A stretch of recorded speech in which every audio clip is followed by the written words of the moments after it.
Pablo Antonetti, gracias por la posibilidad de la entrevista. Hace mucho tiempo que lo venimos hablando y evaluando la posibilidad de sentarnos a analizar números. Tiene complejidad para contárselo a la gente de Río Cuarto y de la región, pero es necesario ponerlo sobre la mesa, sobre eje de debate. Cuando vos hablás de que hay un equilibrio financiero y hay un superávit primario en las cuentas de la Municipalidad de Río Cuarto, ¿de qué estás hablando? Bueno, primero que nada, muchas gracias por la invitación. Esperemos ser lo más claro posible, porque siempre que se hablan de números, y como vos lo planteaste, tiene un nivel de complejidad bastante importante. Cuando nosotros hablamos de que estamos en un superávit económico financiero primario, tiene que ver con el manejo, la administración responsable de los recursos del municipio y su aplicación a las fuentes, es decir, en el manejo de los gastos.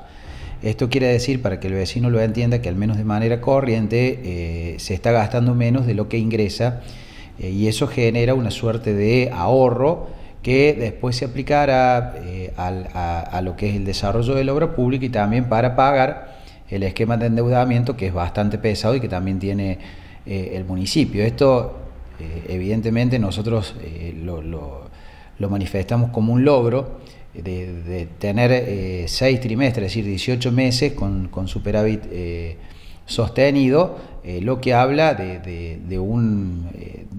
las cuentas medianamente saneadas y, como manifesté hace un rato, permiten afrontar fundamentalmente la crisis. Es decir, o mejor dicho, este esquema lo hemos llevado adelante en una recesión muy larga, en una crisis económica y financiera muy profunda, y que va a permitir al menos finalizar la gestión de manera o con las cuentas medianamente ordenadas o en términos razonables. Cuando se analiza el ítem gastos en la municipalidad, tiene que ver con mantener todos los ámbitos y todas las áreas, salud, obra pública, desarrollo personal, en funcionamiento, como está sucediendo ahora, y además en pleno crecimiento por parte de la municipalidad. Sí, acá es importante manifestar 2 o 3 cosas. Primero, el tema de gastos superfluos, nosotros los atacamos desde el primer día. Es decir, reduciendo fundamentalmente los viáticos, el consumo de combustible, el gasto de papelería, disminución de repente de horas extras que no tenían su correlato con la efectiva prestación de servicio. Es decir, que eso obviamente nos ha servido también para llegar a la ecuación que planteábamos al inicio de la nota. Ahora, hacia adelante también es cierto, y desarrollando o llevando adelante ejes de campaña y políticas claramente de gestión, se han incrementado las funciones de la municipalidad, y nosotros tratamos por diversos medios de procurar recursos que superen lo que es la rentas generales, y ahí nosotros hablamos de la prestación médica de 24 horas a través de los 2 dispensarios 24 horas, de la central de monitoreo, de la descentralización de Banda Norte, del presupuesto participativo. Es decir, son todas afectaciones de gastos que de repente, si lo vemos 3 años hacia atrás, no estaban, y que también tuvimos que hacer eficientes los recursos para financiar estas actividades que hoy han sido ejes de gestión muy fuertes y que entendemos que se van a extender en el tiempo independientemente el gobierno de turno. Cuando nosotros hablamos del endeudamiento, ustedes, cuando asumen, la municipalidad tenía una situación compleja y se hablaba del endeudamiento, pero también de la toma de deuda en letras, otro de los temas que también se puso en materia de análisis. ¿Qué heredaron y con qué tuvieron que lidiar en este tiempo? Bueno, ahí se sumaban en su momento 2 combos explosivos.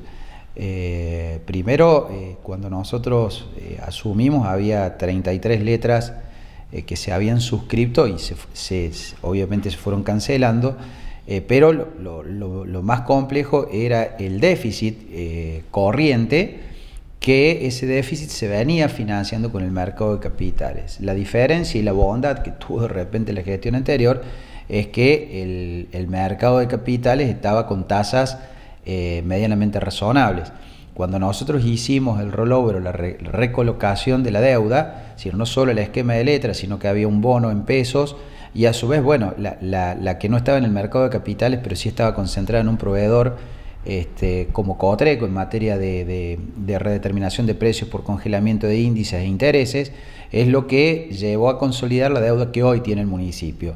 Y en el medio, y esto sí, responsabilizando fundamentalmente al gobierno nacional, la devaluación que hizo que las tasas y el dólar tomaran dimensiones siderales y llevaran a complejizar la estructura de la deuda municipal. Ahora, evidentemente, el municipio, como la provincia, como la nación y como el sector privado, está expuesto a los vaivenes de la macroeconomía. Evidentemente, si nosotros, post proceso electoral, que hay que ver para qué lado cae la moneda y cómo reaccionan los mercados a todo esto, puede llegar a generar complicaciones si en el transcurso de estos meses o antes de la finalización de la gestión nuestra volvemos a tener una devaluación, como la que tuvimos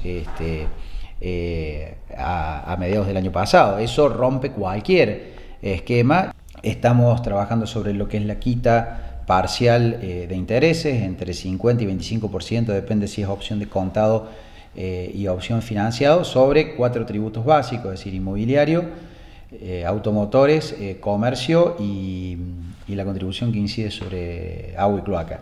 Y por otro lado, también, es decir, la necesidad de contar con recursos para tratar de terminar el año en la medida de lo posible de la previsión, como comentábamos hace un rato, sin mayores sobresaltos.